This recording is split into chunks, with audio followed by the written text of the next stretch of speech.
Na manhã de 11 de setembro de 2001, o mundo foi pego de surpresa quando 2 aviões se chocaram com as Torres Gêmeas em Nova York e um avião contra o Pentágono em Washington. Eu, um ainda adolescente, que ainda não podia ser chamado de gente, primeiro fiquei indignado pela TV interromper as coisas importantes que eu assistia. Mas depois, quando vi o tamanho dos eventos, parei para prestar atenção. De certa forma, aquilo me influenciou a estudar geopolítica no futuro. Por 24 horas, o mundo foi inundado com informações falsas e desencontradas. Ninguém tinha muita certeza do que acontecia e que país era aquele, o Afeganistão, e quem era aquele homem, Osama Bin Laden. E tal como é hoje, correram para aparecer especialistas de 15 minutos falando todo tipo de bobagem. Agora, 20 anos depois, com a retomada da capital do Afeganistão, Cabul, pelo Talibã, a mesma coisa acontece. A suposta velocidade surpreendente do Talibã só pegou de surpresa quem não tinha noção de realidade. Como já comentamos anteriormente aqui no canal, no vídeo sobre o porquê não aposto na Índia, o risco afegão é no longo prazo motivo de preocupação para todos os países de alguma forma têm acesso à Ásia Central, Sul da Ásia e Oriente Médio.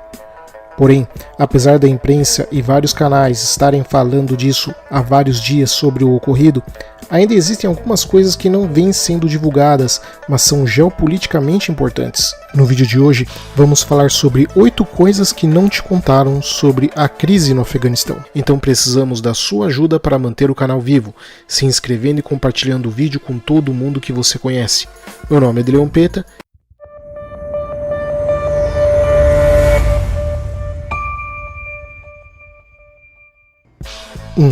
O ópio do Afeganistão.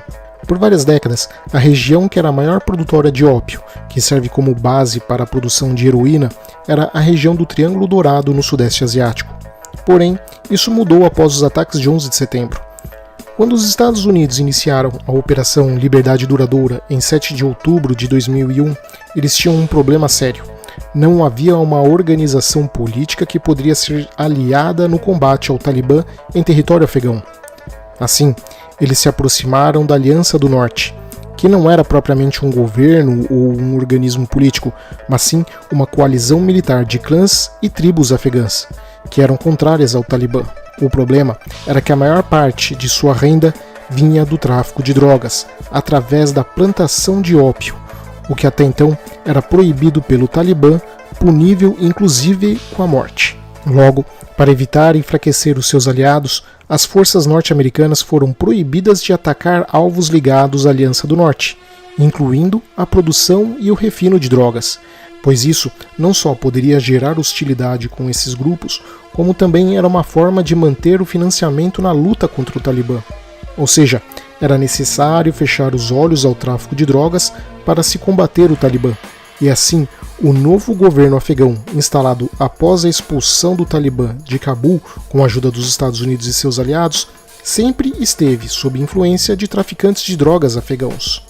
O problema é que, com o passar do tempo, o próprio Talibã, que antes punia a produção e comercialização de ópio, além de passar a tolerar o tráfico de drogas, passou também a tirar rendimentos disso.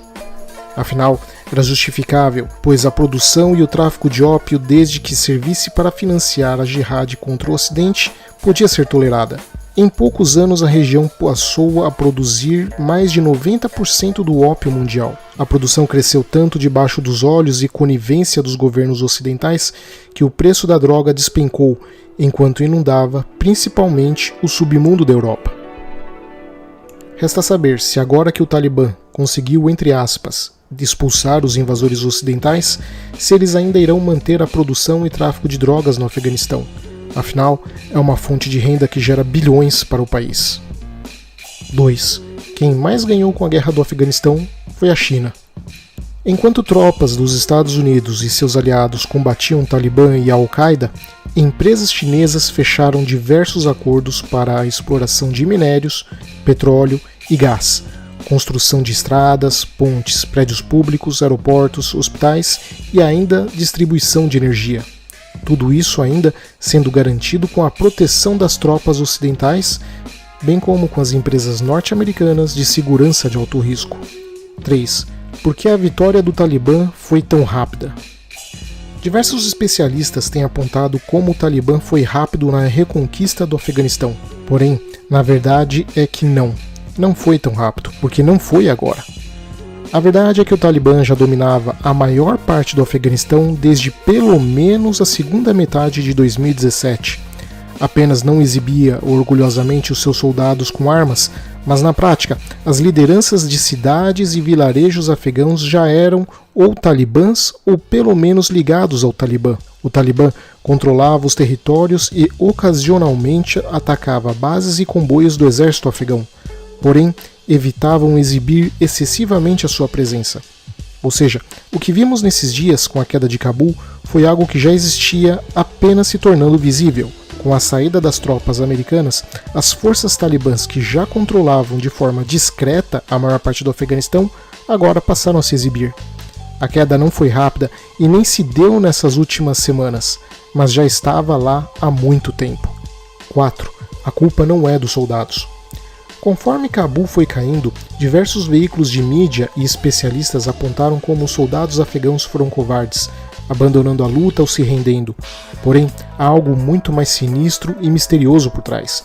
Diversas imagens têm chegado demonstrando que enquanto soldados e militares de baixa patente queriam lutar, oficiais superiores ordenaram a entrega das armas.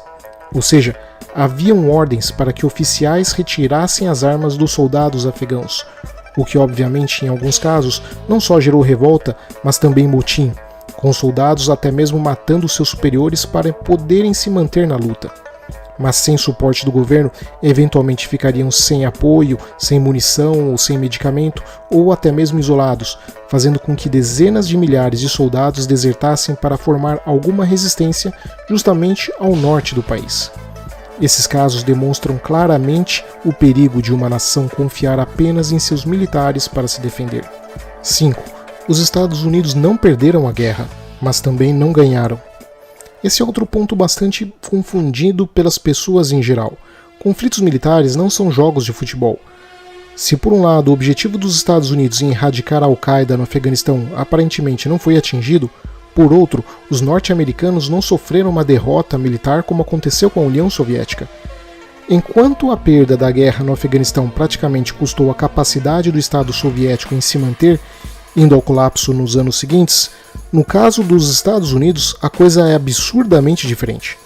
A economia americana ainda é a maior do mundo e está com total saúde. Enquanto os soviéticos, ao saírem do Afeganistão, o fizeram de forma desorganizada, deixando dezenas de soldados para trás, com os Estados Unidos a retirada de forma geral foi bem sucedida. Nenhum militar foi deixado para trás ou desertou durante a evacuação. A saída dos Estados Unidos da região não significa nem de longe uma decadência americana. 6. O problema não é por agora, mas sim no longo prazo. Como falei em meu vídeo sobre o porquê de eu não apostar na Índia, o Afeganistão corre o risco de se tornar uma espécie de tumor geopolítico na região, servindo como base para treinamento e esconderijo de terroristas islâmicos que, apesar de odiarem o Ocidente, têm em vista outra região muito mais próxima e, portanto, mais fácil de interferir, a Índia. O Estado indiano, nos próximos anos, terá de aumentar significantemente a vigilância sobre grupos radicais, que através do Paquistão poderão causar problemas dentro do território indiano. 7. O Afeganistão originalmente estava dentro da esfera geopolítica da Índia. Historicamente, a região do Afeganistão era vista como uma região multicultural de influência religiosa tanto do Islã como também do budismo e do hinduísmo, e, portanto, vista por Nova Delhi como uma área de potencial interesse para o futuro. O Afeganistão olhava, entre aspas, para o sul, orbitando essa influência indiana. Porém, em março de 2001, sob ordens de Abdul Wali, influenciado por Osama Bin Laden, os Budas gigantes de Bamiyan foram destruídos por explosivos. Isto foi algo bastante simbólico para o futuro. O ataque, longe de ser apenas um ato de vandalismo, na verdade foi parte de uma guerra cultural que visava girar o Afeganistão em direção ao oeste, tentando colocar como área de influência cultural unicamente islâmica e, portanto, parte permanente do mundo muçulmano. E hoje, com a retomada do Talibã, sítios arqueológicos ligados ao hinduísmo e budismo têm sido sistematicamente caçados pelos talibãs para serem destruídos. 8. O Talibã e a Al-Qaeda não são filhos de mãe solteira.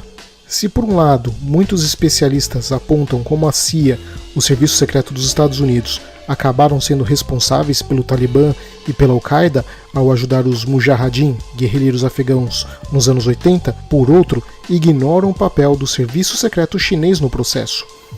Enquanto a CIA patrocinava o envio de armas de países como Egito e Arábia Saudita para o porto de Karachi, no Paquistão, onde então as armas eram enviadas para o Afeganistão e distribuídas pelo ISI, o serviço de espionagem paquistanês, o que fez diferença de fato na guerra não veio daí.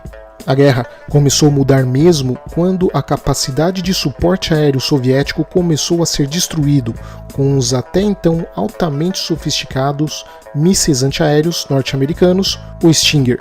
Para isso, os guerrilheiros afegãos foram equipados com essas novas armas pela CIA e treinadas pelos consultores militares norte-americanos no território chinês de Xinjiang, na fronteira com o Afeganistão, de onde também saíam cópias chinesas das armas soviéticas que haviam sido encomendadas e construídas com dinheiro dos Estados Unidos, que abasteceriam os Mujahideen. Ou seja, o Serviço Secreto dos Estados Unidos atuou lado a lado com o Serviço Secreto chinês para derrotar a União Soviética e a estruturar os guerrilheiros afegãos, que futuramente iriam evoluir para se tornar o Talibã. Espero que você tenha gostado. Se você quer saber mais sobre geopolítica, não se esqueça de se inscrever no canal, dar o seu like e compartilhar este vídeo com todo mundo que você conhece. Obrigado a todos e até a próxima.